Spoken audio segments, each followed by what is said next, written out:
Ini berapa orang? 14 biasanya. 10 orang ini aja. Iya Bu, kayaknya emang sedikit Bu, banyak yang pindah ke kami siang Bu. Oh ya, baiklah. Assalamualaikum semuanya, selamat sore. Selamat berbuka puasa ya. Nah, saya juga mohon maaf. Saya juga ingin apa? Jika kemarin-kemarin ada yang tidak berkenan karena minggu depan saya akan melakukan ibadah umroh. Jadi untuk minggu depan nanti kalian presentasi ya. Ini untuk materi yang kelima, kita akan membahas G protein ya. Nah, apa itu G protein? G protein itu ceritanya pada tahun 1969 Martin Rothbell dan kawan-kawan itu melakukan penelitian ya. Dia eh, dia menginkubasi ya, menginkubasi satu ligan, dan ligan itu di tracing sehingga lalu diamati dia nempel di mana gitu ya. Karena radiasi itu kan dia nempel ya, nempel di ligan ya. Setelah itu dilihat ada satu membran ya. Dan penelitian itu berlanjut hampir dilanjutkan oleh timnya dan dia juga sendiri. Dari penelitian ini dia meraih hadiah Nobel ya untuk penelitian G protein. Jadi penelitian ini lama ya untuk tahu mekanisme kerja atau membran G protein itu, G protein couple itu dari penelitian yang sangat lama ya dan intensif.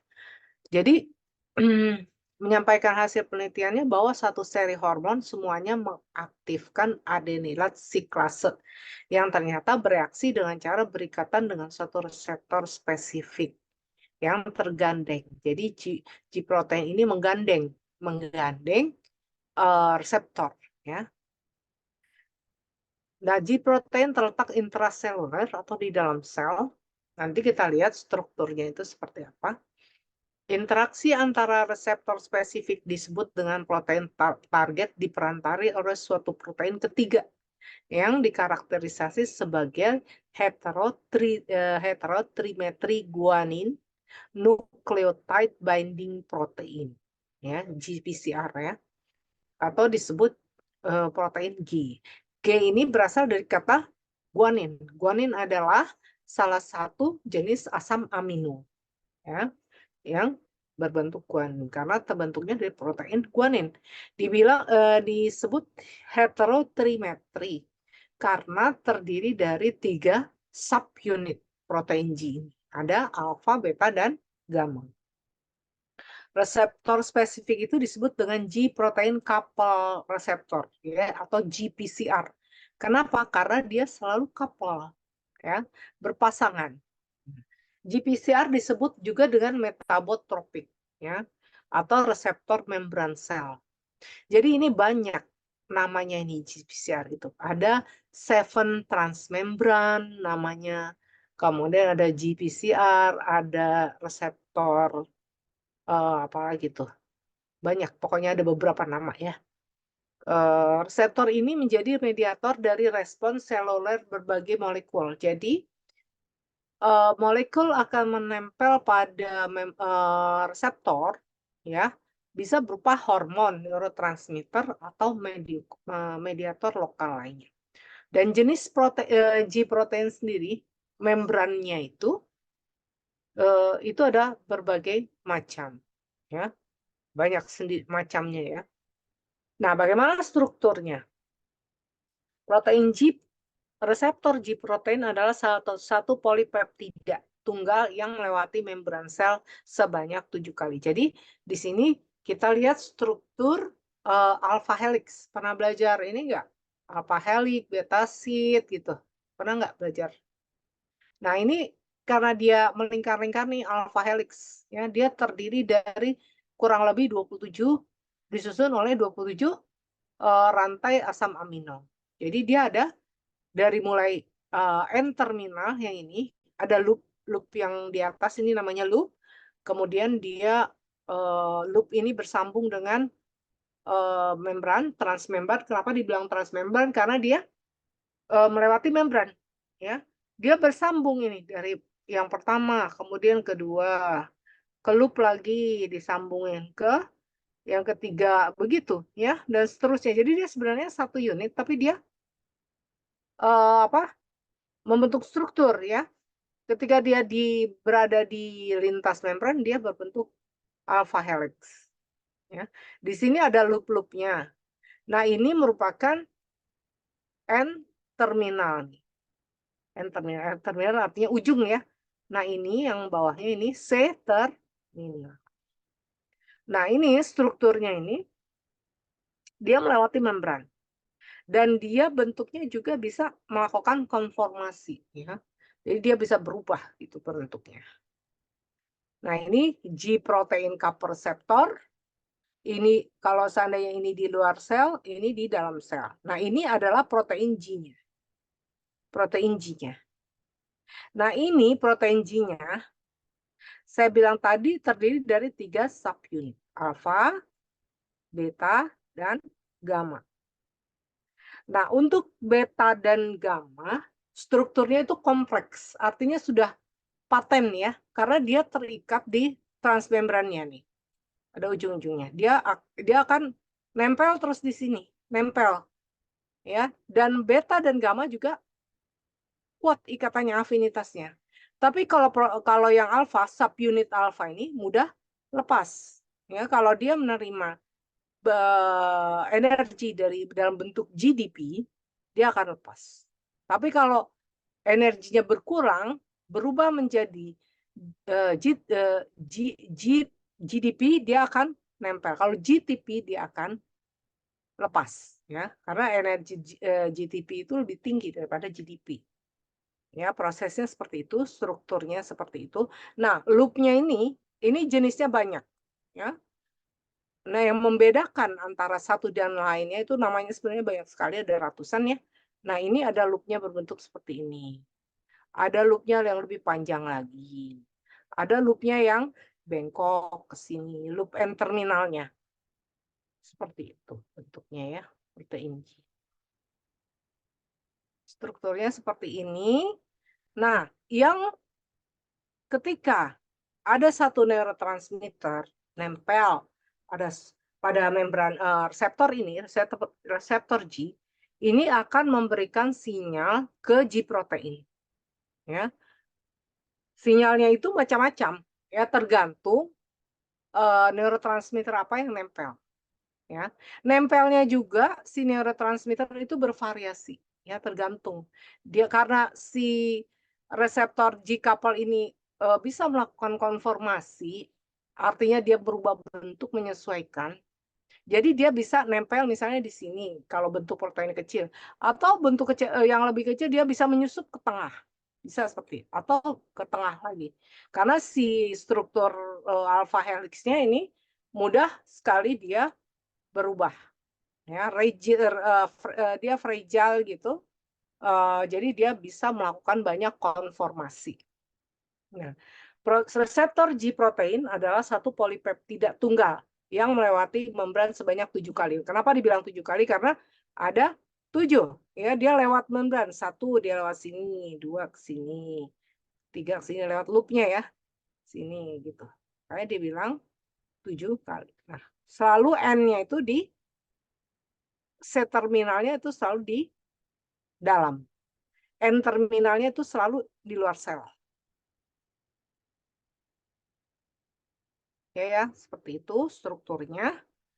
Reseptor G mengaktifasi rangkaian peristiwa yang mengubah konsentrasi atau lebih satu molekul signaling. Jadi ketika ligannya itu yang menentukan bagaimana reaksi protein G ini. Apakah dia bertindak sebagai inhibisi atau stimulasi, atau dia memicu rangkaian reaksi lebih lanjut yang menstimulasi mitokondria untuk menghasilkan kalsium. Ya, nanti kita bahas lebih detail. Nah, jadi rangkaian ini, ligan yang nempel, itu akan menentukan jalur, ya, jalur transduksi sinyal daripada GPCR, yaitu ada 2. Ada adenylat siklase dan fosfatase.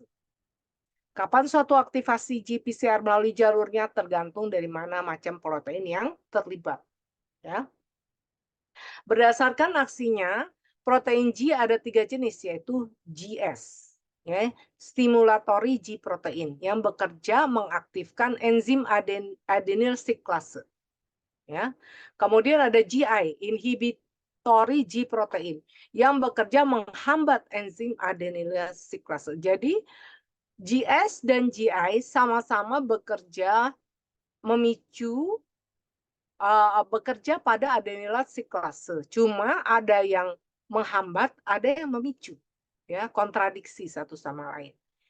Lalu yang ketiga, ada GQ yang bekerja mengaktifkan fosfolipase pada jalur fosfolipase. Jadi sebenarnya jalurnya ada dua, ada adenyl cyclase dan fosfolipase. Tapi yang adenyl cyclase ini bertindak menstimulasi. Ya, kalau dia menstimulasi, dia mengubah AMP menjadi siklik AMP atau melingkar, ya, siklik AMP. Nah, kalau yang inhibisi berubah dari siklik AMP menjadi AMP. Tuh, ya. Ini mediator selanjutnya, beberapa second messenger yang terlibat dalam transduksi sinyal dengan reseptor yang terkait protein G. Ya, jadi ada dua nih jalur metabolismenya yang dua besar. Yang bagian ini adenyl cyclase, nah ini nih adenyl cyclase dia jalur ini, ya sama. Cuma kalau yang GS ingat aja S stimulatory. Kalau yang GI inhibitory, jadi menghambat. Kalau ini memicu apa? Memicu pembentukan ATP menjadi siklik AMP. Kalau yang ini G inhibitory mengubah jadi dari siklik AMP menjadi ATP. Gitu, ya. Nah, untuk jalur fosfolipase, nah tadi kan saya bilang G protein itu terdiri dari 3 subunit, ya. Subunit alfa, beta, dan gamma. Nah, ini setelah dia dipicu di ligan nempel di reseptor GPCR, kemudian si subunit alfa lepas. Ya, setelah dia menerima energi lepas. Nah, lepas yaitu memicu kalau posisi alfa ini berikatan dengan GTP yang ini, berarti dia bersifat stimulasi ke sini, ya. Kalau dia berikatan dengan GDP, dia bersifat inhibisi. Jadi kalau dia mengikat GDP, dia akan kembali lagi nempel di trimer ini. Seperti itu. Ya, untuk jalur adenylat cyclase. Nah, kalau untuk jalur fosfatase, tetap dari subunit alfa dia akan lepas. Ya. Kalau dia ditempel oleh GTP, ya, dia mendapat energi dari GTP, maka dia akan memicu rangkaian lebih lanjut, ya, menjadi apa? GQ, ya. GQ ini bekerja pada jalur fosfatase. Dia akan mengubah PIP2 menjadi IP3, inositol trifosfat atau IP3 dan DAG. Nah, untuk lebih lanjut, inositol trifosfat akan nempel ke mitokondria.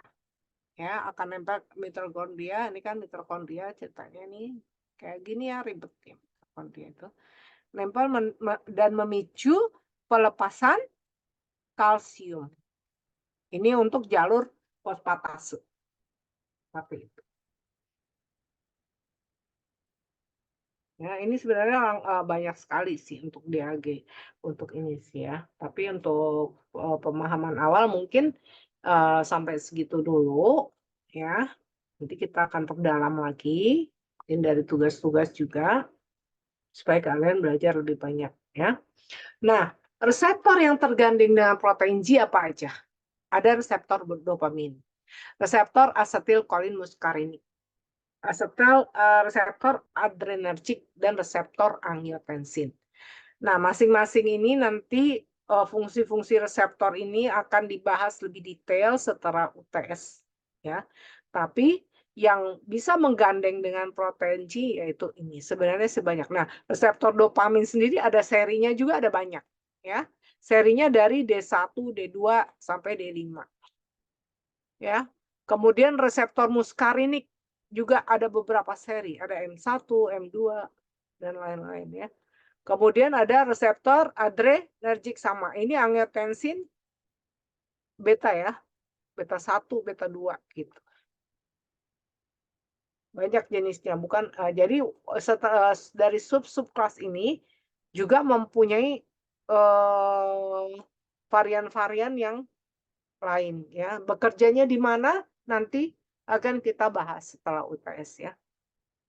Reseptor dopamin yaitu risperidon, ya. Nah, seperti yang sudah saya jelaskan berkali-kali di beberapa kali kesempatan bahwa sinyal transduksi itu akan memediasi impuls, ya, yang diterima oleh neuron. Impulsnya dengan neurotransmitter ini akan diteruskan ke neuron lain lagi. Kenapa perlu neurotransmitter? Karena dia ada gap, ya, antara presinaptik dan postsinaptik. Ini post, ya, ini post. Nah, ini kalau yang presinaptik ini ada di sini nih, ya. Ini ada di sini. Kalau yang postsinaptik ceritanya yang ini. Ya, pertemuan ini tidak langsung nempel, tapi ada celahnya, ya. Pertemuan antara neuron dan neuron. Ini yang dinamakan sinaps. Ya, harusnya kalian udah hafal, ya. Seperti ini nggak apa-apa diulang lagi supaya lebih paham lagi. Apa itu? Kenapa selalu neurotransmitter disebut-sebut, ya? Sedangkan neurotransmitter yang dilepaskan oleh presinaptik tergantung dari sinyal yang diterima oleh sensor, ya, saraf aferen. Nah, sinyalnya apa, yang dilepaskan apa itu tergantung, ya. Ada yang melepaskan dopamin jika diterima sinyalnya, gitu kan. Nah, itu macam-macam sinyalnya. Kita udah belajar beberapa neurotransmitter. Ya. Setelah itu, setelah dilepaskan terjadi vasikularisasi, vesikel melebur membrannya, kemudian melepaskan neurotransmitter dan dia akan nempel di reseptor-reseptor ini. Ya, reseptor-reseptor ini nempel, kemudian dia akan memberikan sinyal lebih lanjut. Jenis neurotransmitter, jenis dan fungsi neurotransmitter. Jadi satu jenisnya itu ada asam amino, ya, ada asam glutamat, glisin, GABA, dan lain-lain. Kemudian ada monoamin, ada dopamin, epinefrin, norepinefrin, serotonin. Kemudian ada bentuk lain asetilkolin dan adenosin dan anandamida. Nah, itu jenis neurotransmitter banyak sih sebenarnya. Lalu bagaimana dengan dopamin? Dopamin selain berperan sebagai neurotransmitter juga merupakan prekursor dari epinefrin dan norepinefrin. Ya. Fungsi dopamin apa? Mengatur perilaku. Ya, jadi kalau dopamin ini keluar itu mengatur gerakan, motivasi kita, ya, penghargaan, tidur, mood, perhatian, belajar, adaptasi terhadap lingkungan, dan pengetahuan baru itu, ya. Kemudian ada kelebihan dopamin dapat menyebabkan perilaku yang mengambil resiko gitu. Ya, itu yang dopamin. Kemudian juga meningkatkan denyut jantung, ada mual muntah, sakit kepala, sakit dada, kesulitan bernapas, dan lain-lain. Dopamin yang sangat berlebihan dapat menyebabkan penyakit skizofrenia. Kekurangannya juga nggak boleh dapat menyebabkan penyakit Parkinson. Sekarang kita akan membahas skizofrenia, ya. Itu bagian dari penyakit psikiatrik, ya. Skizofrenia berasal dari kata schizo yang berarti pecah belah dan pren jiwa. Jadi jiwanya pecah ya. Schizophrenia adalah gangguan kejiwaan dan kondisi medis yang mempengaruhi fungsi otak manusia, mempengaruhi fungsi normal kognitif, emosional, dan tingkah laku. Ia adalah gangguan jiwa psikotik yang paling lazim dengan ciri hilangnya perasaan afektif atau respon emosional. Ya, jadi dia menarik diri dari hubungan antar pribadi normal, seringkali diikuti dengan delusi atau keyakinan yang salah dan halusinasi. Persepsi tanpa ada rangsangan. Jadi persepsi walaupun nggak ada rangsangan, dia punya persepsi sendiri ya. Nah ini kira-kira epidemiologinya, penyebarannya di seluruh dunia. Nah penyebabnya apa? Ada genetik, hubungan kekeluargaan tingkat pertama punya resiko 4 kali lipat. Jadi keluarga itu punya resiko ya kalau orang tuanya menderita, kemungkinan anaknya 25% ya menderita ya. 4 kali lebih tinggi daripada orang lain. Kemudian ada biokimia, peningkatan kelebihan neurotransmitter ya. Kalau secara biokimia diukur, maksudnya titer kadar neurotransmitter dopaminnya dia akan berlebih ya. Nah, dopamin yang berlebih itu juga nggak bagus karena dia menyebabkan walaupun schizophrenia tadi. Kekurangan juga tidak boleh, jadi harus pas.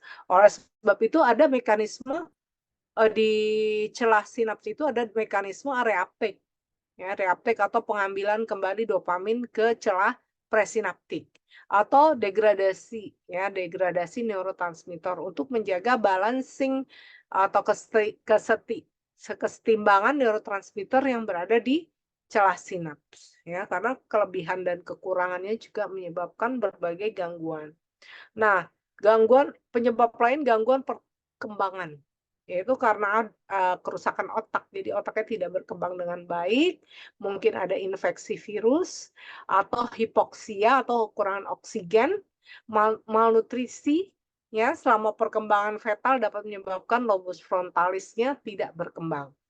Atau lingkungan hidup dan stres perinatal. Ya, lingkungan juga dapat menyebabkan penyakit ini.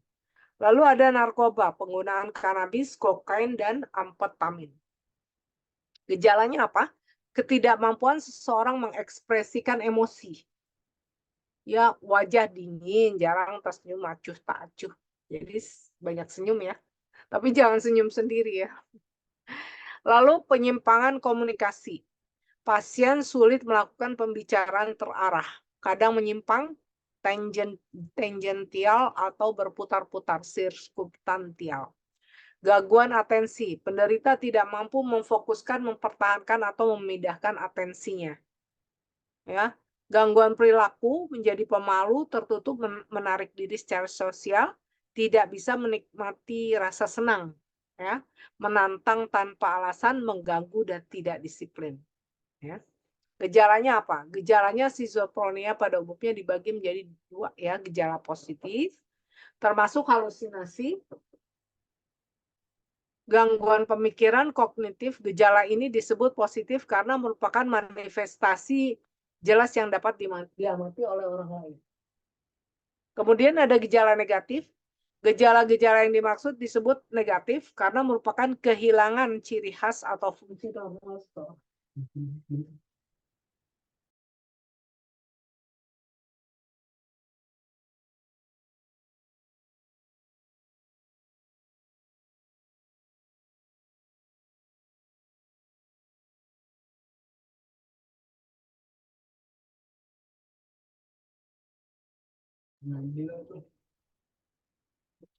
Gejala negatif, gejala-gejala merupakan kehilangan ciri khas atau fungsi normal seseorang, termasuk kurang atau tidak mampu menampakkan, mengekspresikan emosi pada wajah dan perilaku ya.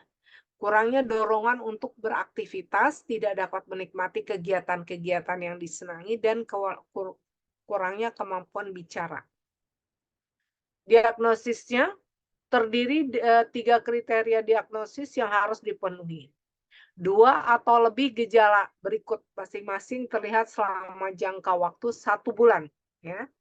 Delusi, jika ada delusi atau halusinasi, bicara tidak beraturan, perilaku menyimpang, pakaian tidak tepat, sering menangis, gejala negatif, kekurangan atau penurunan respon emosional dan penurunan kemampuan bicara, atau avolition, penurunan motivasi. Disfungsi sosial, tidak mau merawat diri, hubungan interpersonal terganggu. Kemudian ada durasi yang signifikan. Tanda-tanda terus berlangsung selama kurang lebih 6 bulan. Treatmentnya seperti apa? Ada 2 jenis pengobatan, yaitu antipsikotik konvensional dan atipikal antipsikotik. Lalu ada treatment psikososial, ada edukasi, keluarga, rehabilitasi, dan grup-grup support ya. Ya, grup komunitas, grup support. Kemudian ada perawatan di rumah sakit jika kondisinya sudah tidak tertangani. Ya, guideline-nya, semua obat antipsikotik efektif untuk mengatasi gejala positif dan psikosis akut. Ya, obat antipsikosis generasi kedua, atipikal antipsikotis, lebih disukai. Jadi generasi kedua diklaim lebih baik ya dibandingkan dengan generasi pertama atau yang konvensional. Karena efeknya lebih baik untuk mengatasi gejala negatif dan dalam perbaikan fungsi kognitif dengan tingkat kekambuhan dan gerak yang lebih rendah. Nah, ini obat-obatnya yang masuk ke dalam konvensional, ini ada haloperidol ya yang terkenal ya. Chlorpromazine juga lebih terkenal juga. Kemudian yang atipikal, ini yang generasi kedua, risperidon atau risperdal ya, atau seroquel, quetiapin, olanzapine, ziprexa, clozaril. Nah, ini obat-obatnya untuk generasi pertama dan generasi kedua. Nah, kalau untuk prolixin dan haldol itu diinjek ya. Untuk pasien yang mengalami gangguan kekambuhan dan ketidakpatuhan terhadap regimen terapi. Kalau untuk atipikal antipsikotis, lebih generasi baru lebih aman diklaim dengan konvensionalnya. Lalu ada farmakologi, risperidon termasuk atipikal antipsikotik turunan benzoxazole. Risperidon merupakan antagonis monominergik selektif dengan afinitas tinggi terhadap reseptor dopaminergik. Jadi dia bekerjanya pada reseptor dopaminergik D2 dan serotonergik 5-HT2. Kalau HT3 tuh serotonin ya. Kemudian risperidon berikatan dengan alfa adrenergic ya. Jadi yang tadi ya jenis-jenis neurotransmitter yang nempel ya banyak ya, ada 4, tapi ada varian-variannya. Ada adrenergiknya, ada alfa 1, ada alfa 2 ya. Kemudian ada histaminergik, ada H1, H2 gitu. Ya, nanti secara lebih detail setelah UTS kita akan bahas.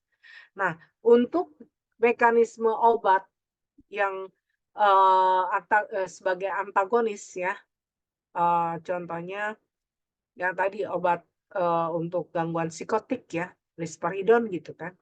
Nah, dia akan menempel pada reseptor dopamin. Jadi bentuk obatnya itu cocok nempel dengan reseptor dopamin.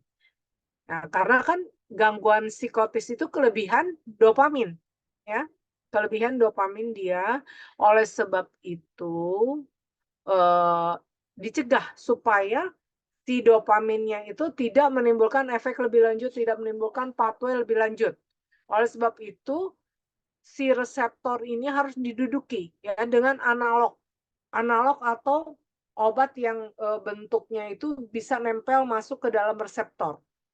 Sehingga ketika dia diduduki reseptornya oleh analog, contohnya risperidon, maka dopamin tadi tidak bisa lagi dia menimbulkan efek lebih lanjut ya, yaitu tadi berupa gangguan kejiwaan tadi.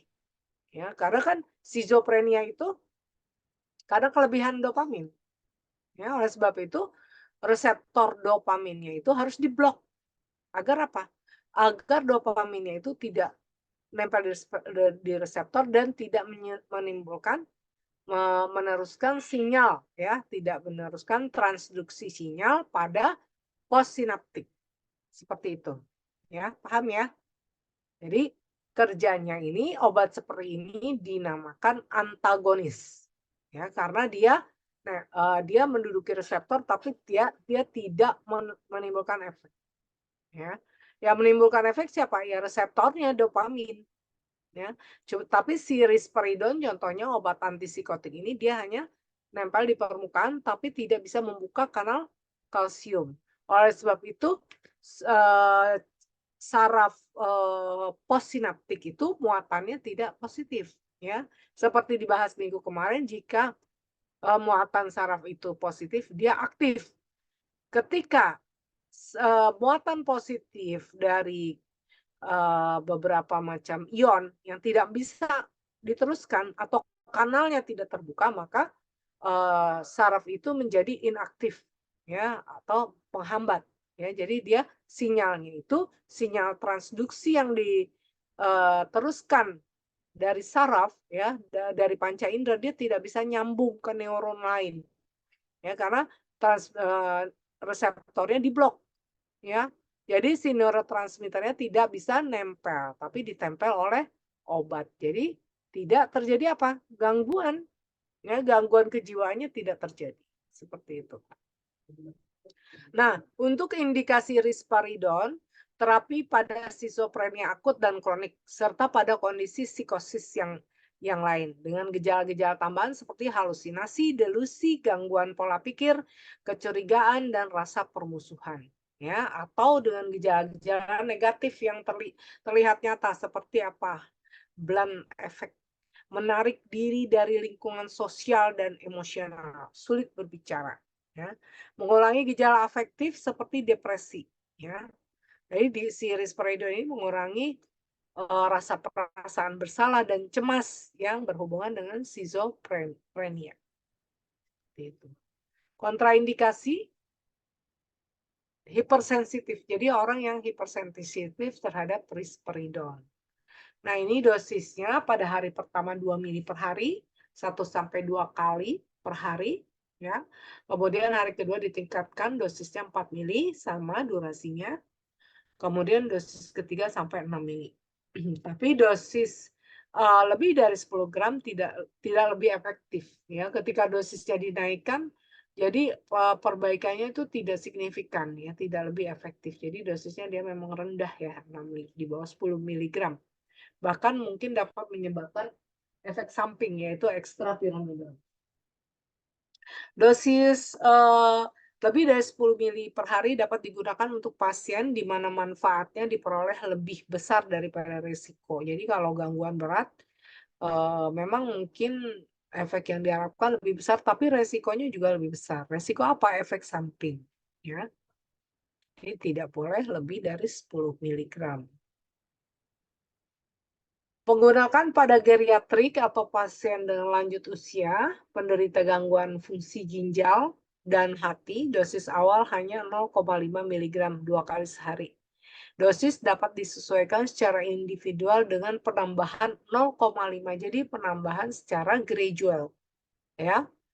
Hanya penambahannya 0,5 2 kali sehari hingga mencapai 1 sampai 2. Jadi pertama 0,5, kemudian kalau dia ginjalnya masih bagus dinaikkan lagi menjadi 1, kemudian dinaikkan lagi menjadi 1,5, kemudian dinaikkan menjadi 2. Pada orang-orang lansia ya atau gangguan fungsi ginjal dan hati. Dan penggunaan pada anak bagaimana? Belum kurang dari 15 tahun belum cukup ya, tidak dianjurkan. Tidak dianjurkan untuk digunakan pada anak kurang dari 15 tahun. Itulah materi tentang protein G. Ya, sebenarnya protein G itu agak complicated ya. Cuma untuk pengetahuan awal supaya bisa diserap seperti itu dulu. Nanti kalau dibutuhkan pendalaman nanti kita akan bahas lebih lanjut ya. Juga neurotransmitter yang lain ya. Ini yang 4, karena ini libur, boleh kalian bisa apa namanya buat seperti tugas yang kemarin ya. Nah, untuk minggu depan agendanya itu presentasi ya. Nah, ini contoh-contohnya. Nah ini ya, bisa kalian buat nih. Reseptor-reseptornya dibagi apa, ini kan akan dibahas nanti. Tapi untuk sebagai pengetahuan awal, boleh juga dopamin itu bekerjanya di mana. Dopamin 1, dopamin 2, dopamin 3, dopamin 4, M1, M2, M3, kerjanya di mana ya. Ini kan D1, D2, D3, D4, D5 ya. Ini kan M1, M2. Kemudian ini untuk reseptor adrenergik kerjanya di mana? Alfa, beta ya. Kemudian ini angiotensin beta 1, beta 2 kerjanya di mana ya. Bisa ini dibagi menjadi 4 kelompok ya. Supaya kalian nanti waktu paparan bisa udah klik karena banyak ya, banyak sekali jenisnya. Bisa untuk pengetahuan awal. Apakah untuk materi hari ini ada yang ingin ditanyakan? Sebutkan juga ya nanti kalau untuk reseptor tadi neurotransmitter yang tergandeng dengan protein G ini kan ada dibagi 4 nih, bisa kalian bagi kelompok 4. Nah, ini dalam satu ini ada beberapa, dibikin tabel juga boleh, kerjanya di mana, menyebabkan apa. Seperti itu. Ada yang ingin ditanyakan? Untuk minggu depan, nanti diatur saja siapa yang duluan presentasi, ya. Semoga tidak bertepatan dengan umroh ya. Kalau lagi pas bertepatan dengan umroh, lagi tawaf nggak bisa juga saya. Gitu ya. Kemudian nanti kita cari gantinya. Kalau seandainya pas bertepatan dengan ibadah umrohnya. Ada yang ingin ditanyakan? Ibu, nanti kita minggu depan maju presentasinya 4 kelompok sekaligus, cara bergantian, atau satu kelompok aja? Iya, iya. Kan ada beberapa ya dijelaskan. Kalau waktunya masih cukup ditambah lagi gitu. Dan nanti kita lihat sikon juga kalau saya lagi misalnya lagi pas karena kan kita ikut ini ya, ikut rombongan kalau pas lagi umroh tentunya nanti akan saya cari ya. Misalnya lagi jadwal pas jam itu kita umroh, ya kan nggak mungkin saya sambil lihat HP sambil tawaf gitu ya. Nanti kita cari lagi. Tapi kita lihat nanti waktunya pas-pasnya ya. Nanti Sally sama saya nanti akan komunikasi. Iya, Bu, baik, Bu. Ya, semangat ya. Nah ini Sally untuk Sally dan kawan-kawan diatur aja untuk yang tadi neurotransmitternya ya. Yang tadi ini yang dopamin, asetilkolin, muscarinic, adrenergic, dan angiotensin diatur pembagian tugasnya seperti kemarin ya, fungsinya bekerjanya di mana, pathway-nya seperti apa. Saya akan absen dulu ya. Hmm.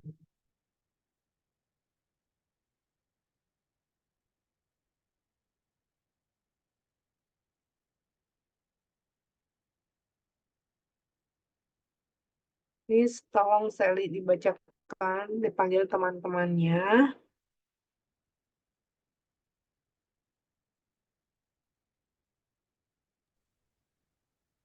Silakan Sally, udah terlihat belum screen-nya? Sudah, Bu. Sarah Permata, Hadir. Diayu Primasuti, Hadir. Anita Rahman Pertiwi, Hadir.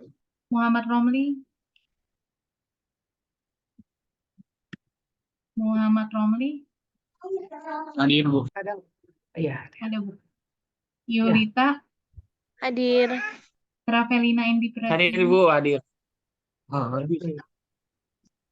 Travelina,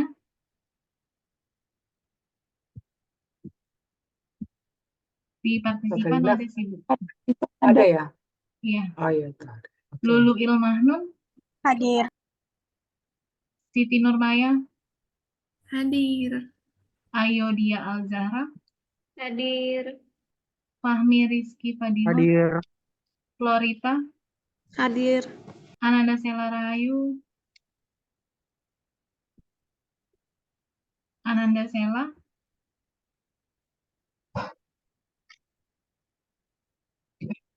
Kak. Ada nggak di partisipan? Saya kadang-kadang tolerannya terlalu banyak. kadang-kadang keluar masuk sih Bu. Keluar masuk iya. Makanya saya juga mikir kayak gitu, kasihan gitu. Daripada nggak bisa ikut ujian. Nah, terus Iskandar, Iskandar Hakim, Hadir Ibu. Mia Febriana, Hadir, Bu. Mutiara Andini, Hadir. Septia Wafa, Hadir. Selinia hadir Bu. Silvi Nur Aini. Hadir, Pak. Oke.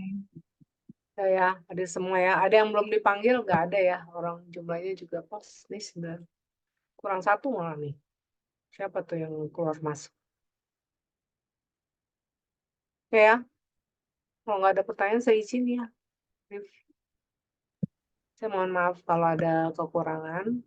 Dan jika ada pertanyaan boleh disampaikan melalui WA ya. Oke ya, saya izin. Waalaikumsalam warahmatullahi wabarakatuh. Selamat melanjutkan aktivitas. Terima kasih Ibu. Assalamualaikum warahmatullahi wabarakatuh. Terima kasih, Bu.